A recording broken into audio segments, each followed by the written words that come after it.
नमस्कार दोस्तों, कैसे हो आप सभी। उम्मीद करता हूँ काफ़ी अच्छी होंगी। और कल आपकी क्लास हो चुकी थी, अगर किसी बच्चे ने नहीं देखी है तो अजमेर के इन्हीं चौहान वंश हमने स्टार्ट कर रखा है राजस्थान हिस्ट्री के अंदर। डिटेल एक्सप्लेनेशन हमने आपको दिया, कल व्याख्या सहित चीज़ें बताई थी। आज भी कुछ ऐसा ही होगा। आज हम रणथंभौर के चौहान पढ़ने वाले हैं। टॉप 15 क्वेश्चंस मैंने सम्मिलित किए हैं। आप ये ना माने कि ये टॉप 15 ही क्वेश्चंस मैंने करवाए आपको, क्योंकि मैं डिटेल में एक्सप्लेन करने वाला हूँ चीज़ों को अंदर, तो बहुत सारे क्वेश्चंस बना के दिखाऊंगा मैं, क्वेश्चन से क्वेश्चंस। तो उस हिसाब से आपके 50 से एक प्रश्न बन जाएंगे। सीधा अगर प्रश्न लेता इसका ये उत्तर होता है, इसका ये उत्तर होता है, तो थोड़ा सा मज़ा नहीं आता। 15 क्वेश्चंस लिए, उन 15 क्वेश्चंस के साथ इतना हम डिस्कशन करेंगे कि वो क्वेश्चंस आपके 50 हो जाएंगे, 50 प्रश्न बन जाएंगे। तो बहुत ही ज़बरदस्त आज की क्लास होने वाली है। और रणथंभौर चौहान का पूरा रिवीजन दोस्तों आज की क्लास में आपका हो जाएगा। आपको देखना है, सुनना है, जो बातें बोलूँ उनको भी आपको नोट करते चले जाना है, ठीक है। तो काफ़ी इंपॉर्टेंट होने वाली क्लास। तो सभी लाइक कर दें दोस्त, अच्छे से लाइक करें, दिल खोल कर शेयर मार दें। और सब्सक्राइब नहीं किया है तो सब्सक्राइब कर लें, क्योंकि इसी तरीके की वीडियोज़ आपको हमारे चैनल पे मिलेंगे। तो शुरू करते हैं फिर। और अभी तक फॉलो नहीं किया तो आप इंस्टाग्राम पे फॉलो कर सकते हैं। कोई भी डाउट किसी चीज़ से रिलेटेड आप पूछ सकते हैं, लिंक नीचे मिल जाएगा। PDF आपको मिलती है इस टेलीग्राम चैनल पर। बाकी आपकी मर्जी, आप करना चाहो तो कर सकते हो। और सेफ रहो दोस्तों, घर पे रहो, स्टडी करो, बहुत अच्छा समय चल रहा है। चलिए, पहला प्रश्न आपके सामने आ चुका है। थोड़ा हम जूम कर लेते हैं इसको। पहला प्रश्न, रणथंभौर दुर्ग का सबसे प्रसिद्ध व प्रतापी शासक कौन था? बताओ दोस्तों। जितने बच्चे देख रहे हैं लाइक कर दें सबसे पहले, तो बहुत ज़बरदस्त क्लास होने वाली है आज की। रणथंभौर दुर्ग का सबसे प्रसिद्ध व प्रतापी शासक कौन था? गोविंदराज था, हमीरदेव था, या जय सिंह था, या कोई नहीं था? बताओ दोस्तों कौन था? इसका जो उत्तर होगा दोस्तों वो होगा आपका हमीरदेव। देखो दोस्तों, यहाँ पर जो रणथंभौर दुर्ग थी उसकी वंश, रणथंभौर दुर्ग के अंदर जो नींव डाली थी, इस गोविंदराज ने नींव डाली थी। किसकी? रणथंभौर दुर्ग के अंदर चौहान वंश की नींव किसने डाली? आपसे ये प्रश्न अगर बनता तो आपका उत्तर होता गोविंदराज, जो कि पृथ्वीराज तृतीय का पुत्र था। और कब डाली इस बंदे ने नींव? 11। मैं कह रहा हूँ जो बोल रहा हूँ साथ साथ वो नोट करते जाना, बहुत क्वेश्चंस बना के दिखाऊंगा आपको मैं। अगर सीधा प्रश्न पूछता कि रणथंभौर दुर्ग में चौहान वंश की नींव किसने डाली, तो आपका उत्तर होना चाहिए था गोविंदराज। नींव 1194 ईस्वी के अंदर डाली थी। क्यों? कुतुब ऐबक ने क्या कर लिया था? अजमेर ले लिया था और रणथंभौर सौंप दिया था इस गोविंदराज को कि रणथंभौर संभाल ले तू। लेकिन प्रश्न ये बना हुआ है कि रणथंभौर दुर्ग का सबसे प्रतापी शासक, सबसे प्रतापी शासक बताना है, तो वो है दोस्तों हमीरदेव। क्या है? हमीरदेव। ठीक है। अब हमसे ये प्रश्न पूछ रहे हमीरदेव के बारे में कि कुछ जानकारी, कि हमीरदेव की जो जानकारी वो कहाँ मिलती है? 3 बड़े ग्रंथ जिसके अंदर हमें इनकी जानकारी मिलती है। पहला जो ग्रंथ है वो दोस्तों वो हमीर महाकाव्य, हमीर काव्य, पहला ये ग्रंथ है। दूसरा कौन सा दोस्तों? हमीर हट है, हमीर हट है। और तीसरा जो ग्रंथ है दोस्तों वो कौन सा है? हमीर रासो। तो आपसे प्रश्न पूछ ले कि हमीरदेव की जानकारी कहाँ मिलती है, हमीरदेव के बारे में जो बातें हम पढ़ेंगे आगे वो कहाँ मिलती है जानकारी? 3 बड़े ग्रंथ जिनमें इनकी जानकारी मिलती है, हमीर काव्य, हमीर हट, हमीर रासो। ठीक है। अब इनके रचना का, अब गहराई में अगर आपसे प्रश्न पूछा जाता कि इसके रचनाकार कौन है, कि हमीर काव्य की रचना किसने की? इस हमीर, मैं थोड़ा कलर चेंज कर लेता हूँ, 1 मिनट। कि इसकी रचना किसने की? हमीर काव्य की। तो दोस्तों हमीर काव्य की रचना आप नोट करें, नयन चंद्र सूर्य ने की थी। किसने की थी?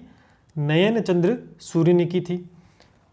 और हमीर हट की रचना किसने की थी? हमीर हट की रचना दोस्तों चंद्रशेखर ने की थी, आप नोट कर लें साथ साथ। और हमीर रासो की रचना किसने की थी? हमीर रासो की रचना जोधराज ने की थी। किसने की थी? जोधराज ने। यानी हमीर देव की जानकारी जो मिलती है हमें इस इतिहास के अंदर, वो हमीर काव्य, हमीर हट, हमीर रासो मिलती है। और इनके रचनाकार हैं हमीर काव्य के रचनाकार नयन चंद्र सूरी, हमीर हट के कौन है चंद्रशेखर, हमीर रासो के कौन है जोधराज। कौन था हमीर देव?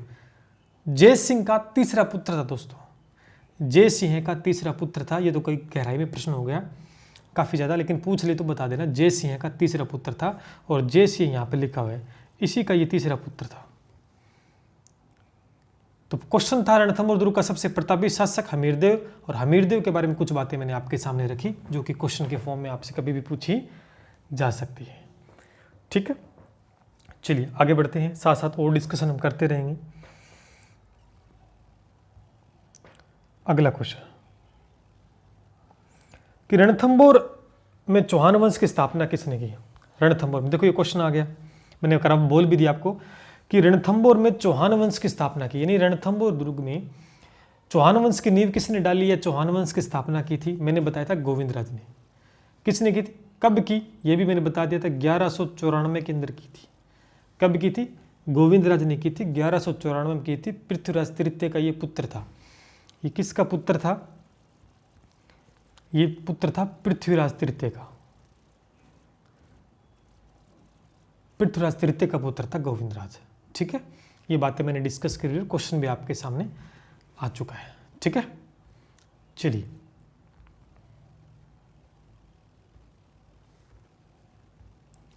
अगला देखिए दोस्तों, आराम आराम से पढ़ेंगे, कोई जल्दबाजी नहीं है, चीज़ें समझेंगे, जब समझ में आएगी तभी आगे चलेंगे। अगला बेहतरीन प्रश्न, हमीर देव के समकालीन 1200, मैंने सन 7 में लिखा है, ऐसे तो समकालीन बहुत था अलग अलग समय के अंदर, लेकिन मैंने डिटेल में मेंशन किया है कि हमीर देव के समकालीन 1291 से लेकर 1292 में दिल्ली का सुल्तान कौन था? दिल्ली में सुल्तान कौन था उस समय? आपका उत्तर वहां पर होना चाहिए जलालुद्दीन खिलजी। जलालुद्दीन खिलजी। दोस्तों जो हमीरदेव है ना, इसका जो शासनकाल रहा है, मैं आपको बता देता हूँ थोड़ा सा डिटेल में। इस हमीरदेव का जो शासनकाल है वो आपका दोस्तों 1282 से स्टार्ट होता था और 1282 से 1301 तक देखने को मिला। 1282 से लेकर 1301 तक हमीरदेव ने शासन किया। इसी बीच 1291 और 1292 में दिल्ली में जो सुल्तान था समकालीन हमीरदेव के, वो जलालुद्दीन खिलजी था। अब जलालुद्दीन के बारे में कुछ बातें हम कर लेते जो हमीरदेव के रिलेटेड है। थोड़ा मैं कलर चेंज कर लेता हूँ फिर। चलिए दोस्तों, इस जलालुद्दीन खिलजी ने क्या किया, 1291 के अंदर और 1292 के अंदर 2 बार आक्रमण किया था। किस पर? इस हमीरदेव पे आक्रमण किया। इसने कहाँ आक्रमण किया? इस हमीरदेव पे अटैक किया, लेकिन दोनों बार सफल नहीं हुआ, असफलता मिली उसे। इसी बात से गुस्सा हो गया कौन? जलालुद्दीन खिलजी ने। 2 बार उसने अटैक किया। आपसे क्वेश्चन पूछ सकता कब अटैक किया? 1291 के अंदर हमला किया, फिर दोबारा नहीं माना, फिर 1292 में दोबारा हमला किया हमीरदेव के ऊपर, यानी 2 बार अटैक किया हमीरदेव के ऊपर, लेकिन हमीरदेव ने इसे हरा दिया। इतने में ये जल उठा, इससे रहा नहीं गया, तो इसने गुस्से में आके एक बात बोली कि रणथंभौर के दुर्ग को मुसलमानों के बाल के बराबर भी नहीं समझ सकता। ये पंक्ति किसने कही? ये प्रश्न पूछ सकते हैं। रणथंभौर के दुर्ग को मुसलमानों के बाल के बराबर भी नहीं समझता, ये पंक्ति किसने कही? ये जलालुद्दीन खिलजी ने कही थी दोस्तों। किसने कही थी? जलालुद्दीन खिलजी ने। कब कही? 2 बार हार गया था 1291 और 92 के अंदर हमीरदेव से, गुस्से में यह बात बोली थी, क्योंकि ये रणथंभौर दुर्ग को जीतना चाहता था, नहीं जीत पाया, हार गया और गुस्से में यह बात इसने बोली थी। तो क्वेश्चन बन सकता है, रणथंभौर के दुर्ग को मुसलमानों के एक बाल के बारे भी मैं नहीं समझता। अब रणथंभौर को दुर्ग को नहीं जीता इसने, लेकिन इसने क्या किया? रणथंभौर दुर्ग की कुंजी थी जाइना का दुर्ग। रणथंभौर दुर्ग था, हर एक दुर्ग की कुंजी हुआ करती थी, ठीक है। तो जाइना का दुर्ग जिसे हम बोलते हैं, उसको इसने जीत लिया था बाद में। इसने वहां कब्जा करके उसको जीता था, न कि रणथंभौर दुर्ग को। और जाइना का दुर्ग है, इसको दोस्तों हम कुंजी तथा प्रवेश द्वार बोलते हैं। किसका? रणथंभौर दुर्ग का। जो बात बोल रहे हो वो नोट करते चले जाना दोस्तों, बहुत इंपॉर्टेंट बातें बोल रहा हूँ। क्वेश्चंस इनमें से भी आ सकता है और जो बोल रहा हूँ वहाँ से तो आएगा। तो दोनों चीज़ लेके चल रहा हूँ मैं। रिटर्न में भी लेके आया हूँ 15 क्वेश्चंस, और मैं मौखिक भी आपके सामने बोल रहा हूँ। तो क्वेश्चन बार दोस्तों आपका नहीं जाएगा। क्लास अच्छी लग रही है तो लाइक कर दें। बढ़ते हैं अगले क्वेश्चन की तरफ। ये देखिए अगला। अच्छा, मैंने क्वेश्चन जो बोला वो आ गया कि रणथंभौर के दुर्ग को मुसलमानों के बाल के बराबर भी नहीं समझता, ये किसने कहा, ये पंक्ति किसने कही, ये प्रश्न बन सकता है। ये इस आदमी ने कही थी, जलालुद्दीन खिलजी ने। क्यों कही ये आपके ध्यान होना चाहिए, ऐसे तो कोई बोलता नहीं है बिना रीजन के। इसने अटैक किया था अमीर देव पे 1291 के अंदर और 92 के अंदर, 2 बार अटैक किया था। कितनी बार? 2 बार। और दोनों बार हार गया, तो गुस्से में ये बात बोल दी कि मैं तो नहीं समझता मुसलमानों के बाल के बराबर रणथंभौर दुर्ग को। लेकिन एक इसने दुर्ग जीता था, जायना का दुर्ग, जो कुंजी थी रणथंभौर दुर्ग की। चलिए आगे बढ़ते हैं इसी के साथ। आगे जो बात बोली मैंने, रणथंभौर दुर्ग की कुंजी किसे कहा जाता है? रणथंभौर की दुर्ग कुंजी किसे कहा जाता है? जायना के दुर्ग को कहा जाता है, मैंने अभी बता दिया आपको। और इसको किसने जीता था? जलालुद्दीन खिलजी ने। सारे क्वेश्चन तैयार हो रहे हैं ना आपके, मज़े आ रहे हैं ना? तो लाइक कर दो यारो। लाइक में देखो दोस्तों, कंजूसी मत करो। जितना लाइक करोगे, जितना शेयर करोगे, जितना सब्सक्राइब करोगे, उतना मोटिवेशन हमें मिलेगा और मैं आप सभी के लिए और अच्छा करने की कोशिश करूँगा। देखो इनपुट हम दे रहे हैं, आउटपुट भी तो मिलना चाहिए ना। तो इतना सा आप काम कीजिए, लाइक कर दीजिए जितने बच्चे देख रहे हैं इसमें सेशन को। इसी के साथ आगे बढ़ते हैं। अगला क्वेश्चन देखिए, बहुत ही बढ़िया क्वेश्चन। हमीर देव ने कितने युद्ध लड़े? क्वेश्चन बहुत अच्छा है, प्यारा है। हमीर देव ने कितने, देखो दोस्तों, हमीर देव ने जो युद्ध लड़े थे वो कितने लड़े थे? 17 युद्ध लड़े थे। कितने लड़े थे? 17 युद्ध लड़े थे। जिसमें जीतते कितने थे उसने? जीत किसमें कितने हासिल की थी? 16 के अंदर 16 युद्ध इसने जीते थे। और हारा कितना था? एक हार गया था ये बंदा। कितनी बड़ी बात है कि 17 युद्ध लड़े थे हमीर देव ने कुल मिलाकर अपने जीवन काल में। 16 युद्धों में जीत हुई थी और एक हार गया था। तो ये हारा किससे था? इक्के से। किससे हारा था? इक्के। इक्के का मतलब है अलाउद्दीन खिलजी से हार गया था। कब हार गया? अलाउद्दीन खिलजी से। और कब हुआ था युद्ध? वो 1301 में हुआ था, 11 जुलाई 1301 को। आगे हम इसके बारे में डिस्कशन करेंगे। तो आपको कितनी बात ध्यान रखनी है कि हमीर देव ने कुल मिलाकर 17 युद्ध लड़े, 16 जीते, एक हारा। और किससे हारा? अलाउद्दीन खिलजी से हारा। और किस सन में हारा वो आगे हम डिस्कस अभी कर लेते हैं। ठीक है, चलिए ये देखो अगला क्वेश्चन। हमीर देव के समकालीन 1299 में कौन था? अब आपसे ये क्वेश्चन बहुत अच्छा कि 1299 में कौन था? दोस्तों इसका सही उत्तर होगा इक्के, यानी अलाउद्दीन खिलजी। इसको शॉर्ट फॉर्म में हम इक्के भी बोल सकते हैं। अलाउद्दीन खिलजी था। इसी बीच अलाउद्दीन खिलजी समकालीन तो था। अब अलाउद्दीन खिलजी समकालीन था, लेकिन यहाँ पर एक थोड़ा सा विवाद हो गया था। क्या विवाद हो गया? कि भाई जी ये जो अलाउद्दीन खिलजी ना, इसकी पत्नी थी, दोस्तों सुनना, बड़ी इंटरेस्टिंग कहानी है। इसकी पत्नी थी कौन?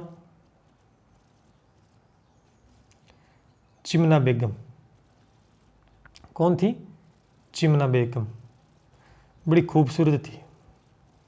देखी तो मैंने भी नहीं है, बट इतिहास में बताया जाता है कि काफ़ी खूबसूरत थी, है ना।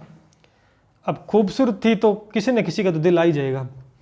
तो इसी बीच क्या हुआ कि अलाउद्दीन खिलजी की पत्नी थी चिमना बेगम। चिमना बड़ी खूबसूरत थी, लेकिन अलाउद्दीन खिलजी था ना, इसके दरबार में मंगोल सेनापति थे मोहम्मद शाह केबरू। कौन थे? मोहम्मद शाह केबरू। ठीक है, ये मंगोल के थे, मंगोल सेनापति थे। उनको दोस्तों ये बात पता लगती कि ये चिमना बेगम जो ना बड़ी खूबसूरत है, तो पसंद आ गई चिमना बेगम। तो जैसे तैसे करके इस मोहम्मद शाह ने क्या किया, इस चिमना बेगम के साथ में बातचीत करना शुरू कर दिया। बातचीत शुरू हुई, बातचीत आगे बढ़ी, दोनों में प्यार मोहब्बत की बातें होने लग गई। और फिर आपको पता ही है कि भाई भागेंगे, शादी करेंगे बस एक दूसरे से। तो ये सिस्टम आज चल रहा है, ये पुराने ज़माने में चल रहा था। तो चिमना बेगम भी तैयार, मोहम्मद शाह भी तैयार, लेकिन अलाउद्दीन खिलजी को ये बात नहीं पता। उसको ये बात नहीं पता कि तेरी पत्नी के साथ किसी दूसरे व्यक्ति ने सेटिंग कर ली है। उसको नहीं पता ये बात। अब इनको पता था कि अगर उसको पता लग गया तो छोड़ेगा तो नहीं, मारेगा। तो यहाँ पर क्या हुआ, अलाउद्दीन खिलजी को ये बात पता भी लग जाती है कि भाई तेरी पत्नी के साथ में मोहम्मद शाह प्यार मोहब्बत की बातें कर रहा है, शादी करेंगे दोनों और तू अकेला रहेगा। तो फिर ये बात मोहम्मद शाह को पता लगी दोस्तों, वो भागकर कहाँ चला जाता है, इस हमीरदेव के पास चला जाता है। हमीरदेव ने इसको शरण दे दी। यहीं से शुरू होती है युद्ध की शुरुआत, यहीं से होता है पतन हमीरदेव का, क्योंकि इसने शरण दे दी थी AK के विद्रोही मंगोल सेनापति मोहम्मद शाह को। तो चलिए आगे देखते हैं, कहानी मैंने शुरू कर दी है, अब आगे आगे हम बढ़ते हैं, क्या होता है क्वेश्चन के हिसाब से बात करेंगे। तो हमीरदेव के समकालीन 1299 के अंदर अलाउद्दीन खिलजी था, और इसी बीच युद्ध भी दोस्तों होता है 1299 के अंदर। अलाउद्दीन खिलजी अपने 2 सेनापति उल्गू खां और नुसरत खां को भेजता है। किसको भेजता है? उल्गू खां और नुसरत खां को भेजता है, जिसमें नुसरत खां दोस्तों मारा जाता है। इसमें हमीरदेव जीत जाता है। 1299 के अंदर एक युद्ध होता है दोस्तों, उसमें हमीरदेव जीत जाता है।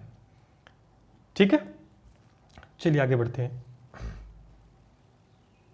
ये आ गया, देखो क्वेश्चन मैंने बताया था ना। अलाउद्दीन खिलजी के विद्रोही मंगोल सेनापति मोहम्मद शाह को किसने शरण दे रखी थी, क्यों दे रखी थी? अब समझ में आ गया ना। देखो मैं सीधा अगर प्रश्न करवा देता ना कि अलाउद्दीन खिलजी के विद्रोही मंगोल सेनापति मोहम्मद शाह को किसने शरण दे रखी थी, और उत्तर बता देता, आप कहते कि सर क्यों शरण दे रखी थी, कौन था मोहम्मद शाह, उसने शरण क्यों दी, अलाउद्दीन खिलजी से क्या रिलेशन था, ये बहुत सारी बातें आपके दिमाग में आती है। लेकिन मैंने इससे पहले एक कहानी बताकर आपको क्लियर कर दिया। हमीरदेव ने दे रखी थी, हमीरदेव ने ये शरण दे दी इसको। बाद में हमीरदेव को पता भी लगता है कि ये इस तरीके से वहाँ पर प्रेम विवाह के चक्कर में भाग कर आया है, तो हमीरदेव खुश हो गया कि भाई मैं तो इसको नहीं छोड़ूंगा। अलाउद्दीन खिलजी ने बोला भी था कि तू इनको सौंप दे मेरी तरफ, ये मेरे दुश्मन है, मेरी पत्नी के साथ इन्होंने इस तरीके से टांका भिड़ा लिया है, तो इसको हम छोड़ेंगे नहीं, सजा देंगे, तू छोड़ दे। लेकिन हमीरदेव को मज़ा आ रहा था कि नहीं, अब ऊँट आया पहाड़ के नीचे, मैं तो नहीं दूंगा इसको, ये तो मेरी शरण में आया, मैं इसको सुरक्षित रखूँगा। तो इस बीच दोनों के बीच में युद्ध होना स्टार्ट हो जाता है। तो ये आपको क्वेश्चन बन के पूछा जा सकता है। ठीक है दोस्तों, चलिए तो पहला युद्ध जो होता है मैंने बता दिया, हमीरदेव और अलाउद्दीन खिलजी के बीच में, वो 1299 के अंदर होता है। ठीक है दोस्तों, तो इसी बीच पहला युद्ध होता है, हमीरदेव की दोस्तों जीत हो जाती है। लेकिन अलाउद्दीन खिलजी बड़ा खतरनाक आदमी था। अलाउद्दीन खिलजी बहुत खतरनाक आदमी था, ये चुप थोड़ी बैठने वाला था, ये तो बहुत बड़ी बात थी। तो राजस्थान का पहला साका होता है दोस्तों। राजस्थान का पहला साका कब होता है? बहुत इंपॉर्टेंट क्वेश्चन है। 11 जुलाई 1301 को होता है। अब ये पहला साका होता है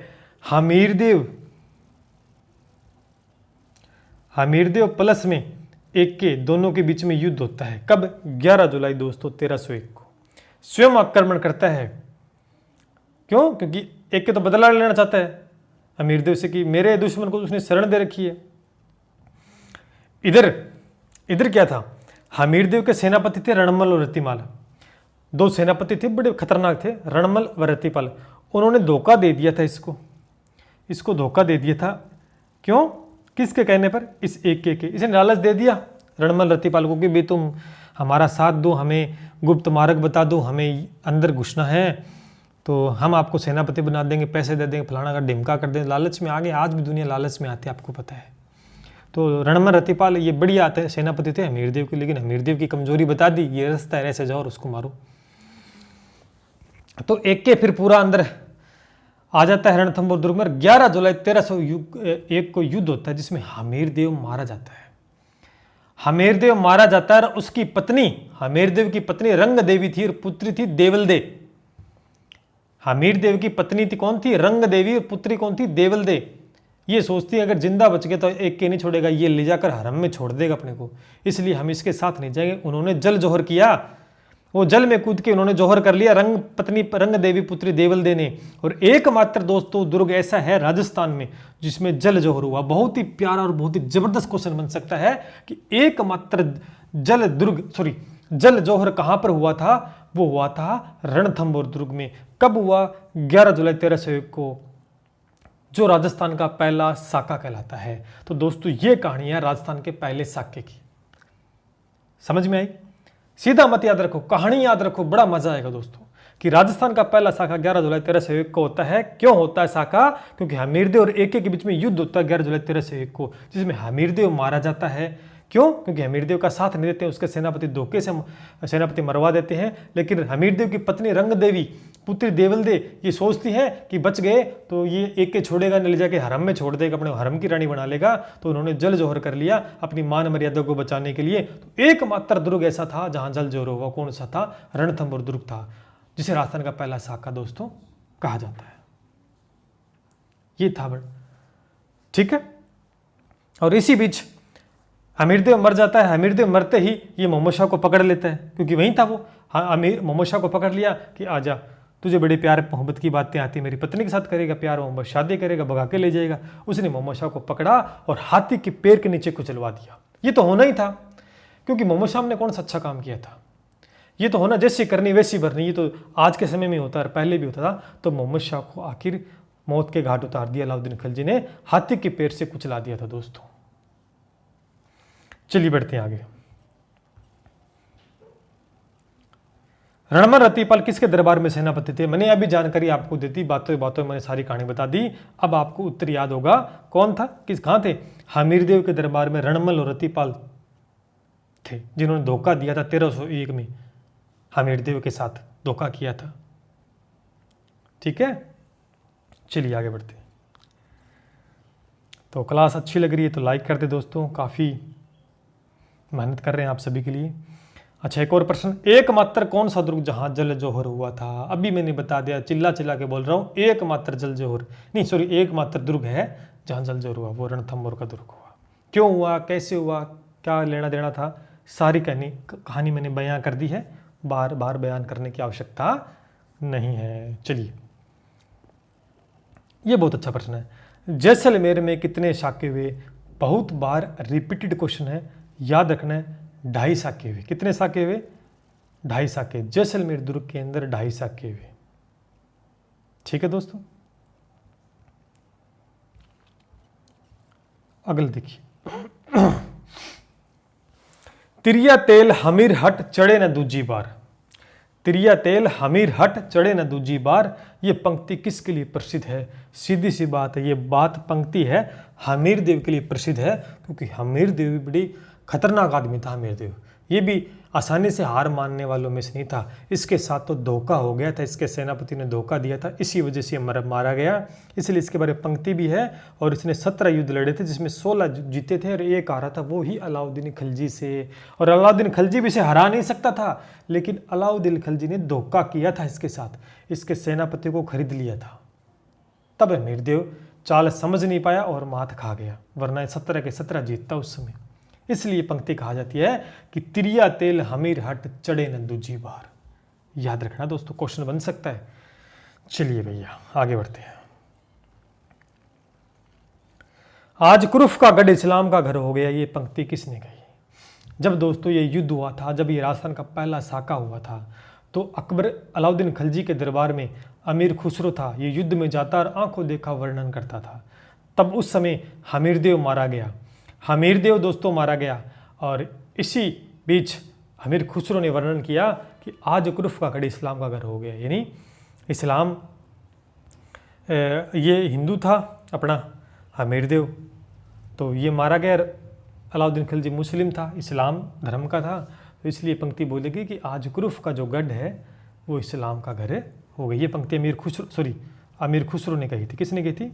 अमीर खुसरो ने कही थी। ठीक है, हमीरदेव के लिए बोली गई थी और अमीर खुसरो ने कही थी। चलिए आगे बढ़ते हैं। एक लास्ट प्रश्न, हमीरदेव कब मारा गया? 1301 में, यानी 11 जुलाई 1301 में, जब राजस्थान का पहला साका होता है। एक बात यह विशेष करने वाली है कि हमीरदेव के साथ में क्या एक ही यही कारण था बड़ा कि चिमना बेगम के साथ जो प्यार किया था इस मोहम्मद शाह ने वहाँ छिपा रखा था? और भी दोस्तों कई कारण थे, मैं बताता हूँ आपको, सुनना थोड़ा सा। कर देने से मना कर दिया था हमीरदेव ने, एक तो कर देने से मना कर दिया था। पहला कारण क्या था? एक छोटा सा कर, हमीरदेव ने कहा मैं कोई कर नहीं दूंगा।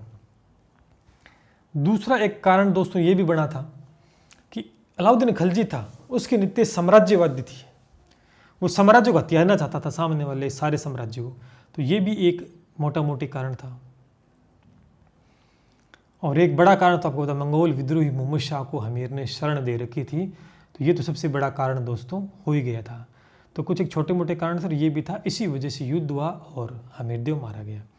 तो दोस्तों आपका रणथंभ और दुर्ग है वो कंप्लीट मैंने करवा दिए, 15 क्वेश्चंस लिए हैं। अब आप खुद ये रियलाइज करो कि 15 क्वेश्चन तो मैंने लिए, लेकिन साथ में कितने क्वेश्चंस मैंने आपको बताए हैं दोस्तों।